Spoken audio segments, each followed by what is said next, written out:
नमस्कार दोस्तों, आपका फिर से स्वागत है मेरे इस चैनल में जिसका नाम है एजुकेशनल सॉल्यूशन। दोस्तों, आज के वीडियो में मैं आपको प्रेजेंट कंटिन्यूअस टेंस बताने जा रहा हूं। ऐसे आपको बताया था कि प्रेजेंट के 4, पास्ट टेंस के 4 और फ्यूचर टेंस के 4 भेद होते हैं, यानी कुल 12 भेद होते हैं। तो एक प्रेजेंट इंडेफिनिट टेंस मैंने बताया है। अब आप प्रेजेंट कंटिन्यूअस टेंस के बारे में आज जानेंगे। तो सबसे पहले अभी तक अगर चैनल को सब्सक्राइब नहीं किए हैं तो सबसे पहले आप चैनल को सब्सक्राइब कर दीजिए ताकि सारे वीडियो आप तक पहुंचे। ठीक है, आपका ज़्यादा समय बर्बाद ना करते हुए मैं सीधे टॉपिक पर आता हूं। तो प्रेजेंट कंटिन्यूअस टेंस उस टेंस को कहा जाता है जो मतलब कहने का मतलब है कि ये टेंस का प्रयोग हम वहाँ करेंगे जो बोलते वक्त काम जारी हो। जिस समय हम बोल रहे हैं उस समय काम हो रहा हो। जैसे राम क्रिकेट खेल रहा है,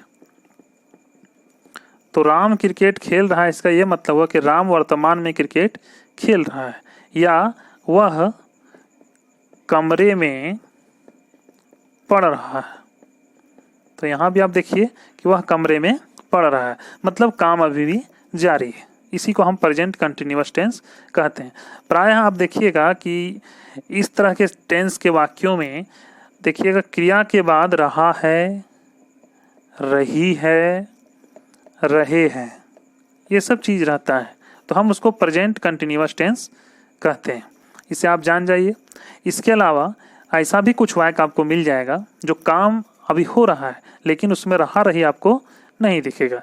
जैसे वह सोई है, वह सोई है, इससे क्या पता चल रहा है कि वर्तमान में वह सोई हुई है, वह सो रही है। तो हम इसको ऐसा ही बोलते हैं, वह सोई है, मतलब काम अभी भी हो रहा है, वर्क अभी भी हो रहा है, यानी वह सोई है। तो इसको आप जान जाइए। सबसे पहले एक्शन के बारे में आप जान जाइए। एक्शन होना चाहिए। एक्शन यानी क्रिया उस समय हो रहा है। Action, an action going on, मतलब क्रिया हो रहा है, कोई काम शुरू हुआ। जैसे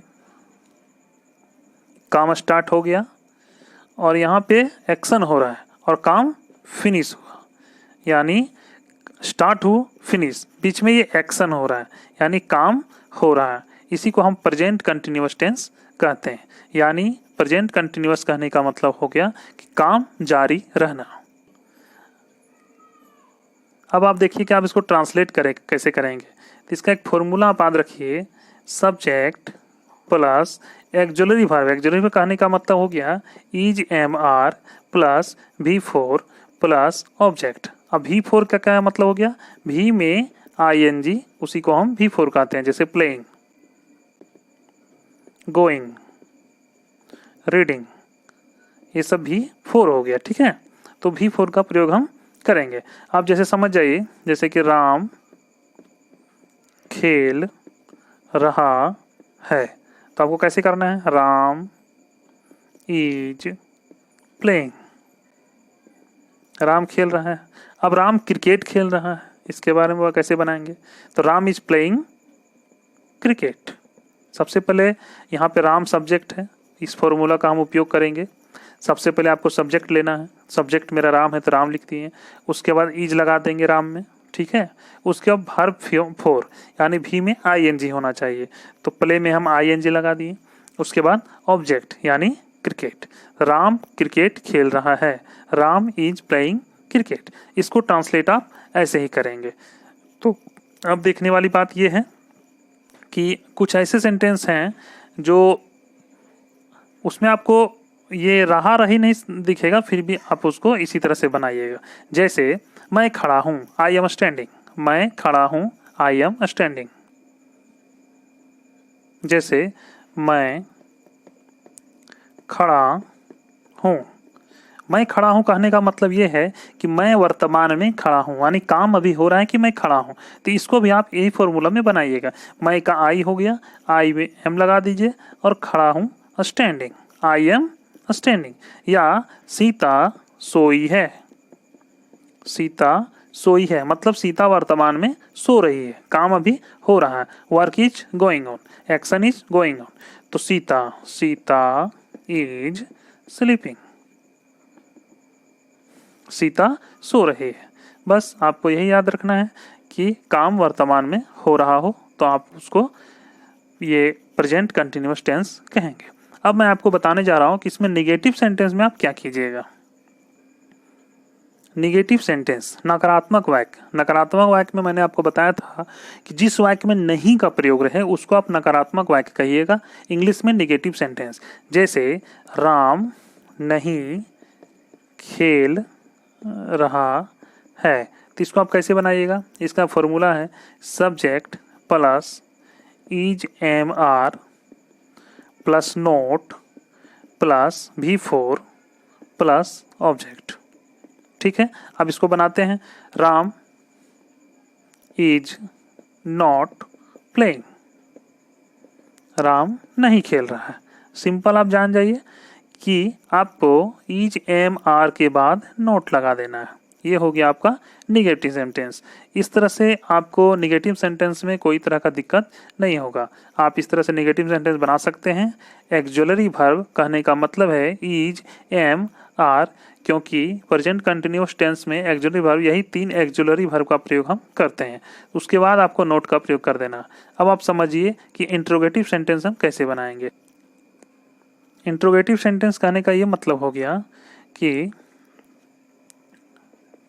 जैसे क्या मैं खेल रहा हूँ। ठीक है, इसमें क्या करना है, एक्जुलरी वर्ब को आगे कर देना है। मतलब इज एम आर को सब्जेक्ट के पहले लिख देना है। जैसे मैं, तो एम को आप आगे लिख दीजिए, एम आई प्लेइंग। बस, क्या मैं खेल रहा हूँ, एम आई प्लेइंग। क्या वह खेल रहा है, वह, तो इज लिखेंगे, is he playing, question mark दे देना है आपको। इसी तरह से आपको इंट्रोगेटिव सेंटेंस के बारे में समझ लेना है कि आपको एक्जुलरी वर्ब को आगे कर देना है। एम इज आर को आप आगे लिख दीजिए। और एक बात का ध्यान रखिएगा, इंट्रोगेटिव सेंटेंस में वाक्य के लास्ट में क्वेश्चन मार्क जरूर दीजिएगा। ये सब अच्छा रहता है। ठीक है, अब इसमें कुछ और आप जानिए। इसके अलावा भी और सारे चीज़ हैं, आप इसको समझिए। तो फ्रेंड्स, आप ये भी जानिए कि इस टेंस का प्रयोग ऐसे काम के होने या चालू रहने का बोध कराने में भी हम लोग करते हैं जो तत्काल नहीं हो रहा है, लेकिन जैसे हम लोग जिस समय बोल रहे हैं उस समय नहीं हो रहा है, लेकिन समय के आसपास इन दिनों हो रहा है। जैसे कहने का मतलब ये है, आप एग्जाम्पल ले लीजिए। इसमें समझिए फ्रेंड्स, जैसे वह आजकल गणित पढ़ रहा है, कहने का मतलब ये है कि वो वर्तमान में भी गणित मेरे सामने नहीं पढ़ रहा है, लेकिन आजकल इन दिनों वो पढ़ रहा है। हम जान रहे हैं कि आजकल वो गणित पढ़ रहा है। तो ऐसे वाक्यों में भी आप इस तरह का प्रयोग करेंगे, इस टेंस का प्रयोग करेंगे। इसके अलावा इस टेंस का प्रयोग भविष्य में होने वाले कार्यक्रम, जैसे जो पूर्व में निर्धारित योजना है उसका भी बोध कराने के लिए होता है।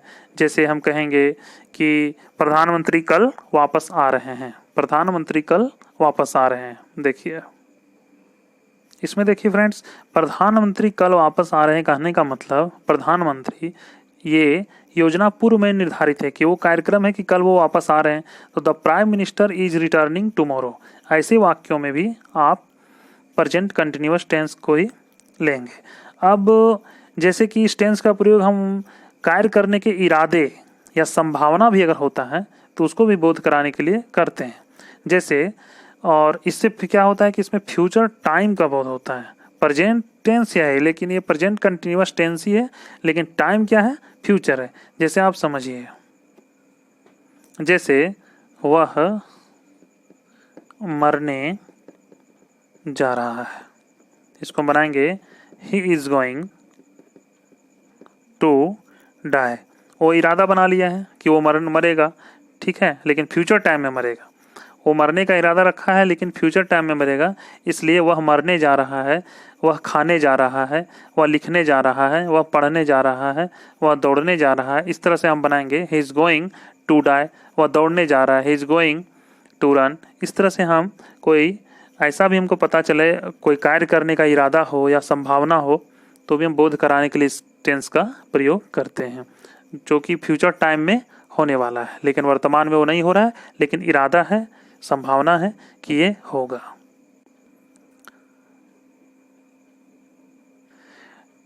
ठीक है, तो आप लोग आज जान गए कि हम कैसे प्रेजेंट कंटिन्यूअस टेंस का प्रयोग करेंगे, कैसे ट्रांसलेट करेंगे वगैरह वगैरह। कुछ ध्यान दीजिएगा, कुछ ऐसे भी रहा रही वाले वाक्य हैं जिसमें प्राय हम आईएनजी का प्रयोग नहीं करते हैं।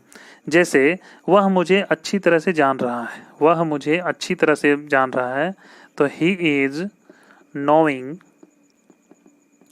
Me well.